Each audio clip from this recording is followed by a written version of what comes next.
Good morning mga boss. For today's video, magbibigay po tayo ng tip na kung paano ang gagawin kapag ikaw ay naputukan ng brake, especially po sa mga truck driver at sa mga baguhan po na truck driver. Kung halimbawa po ikaw po ay naputukan ng brake, ito po ang gagawin po natin. Papakita ko po yung actual po. So, mga boss, for example po, ito po ay isang 10-wheeler truck. So, kapag po ikaw ay naputukan ng brake, for example, dito po sa likod, ganito lamang po ang iyong gagawin. Hahanapin nyo po. Ito po yung sa linya ng likod. Ito po yung linya ng brake fluid, mga boss.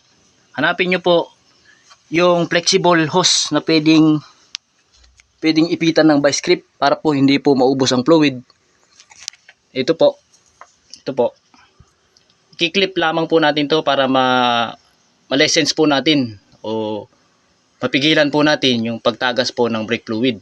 At saka isang tip pa po, pwede po nating baklasin po dito sa junction. Ito po, kung halimbawa left or right, ito po, left or right, pwede po natin itong baklasin. Gamit po tayo ng dos po na pako.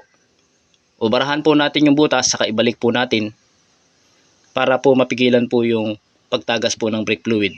At the same time, pag nagawa na po natin yun, pwede na po siyang tumakbo papunta sa mga shop para po ma-repair na po ng maayos.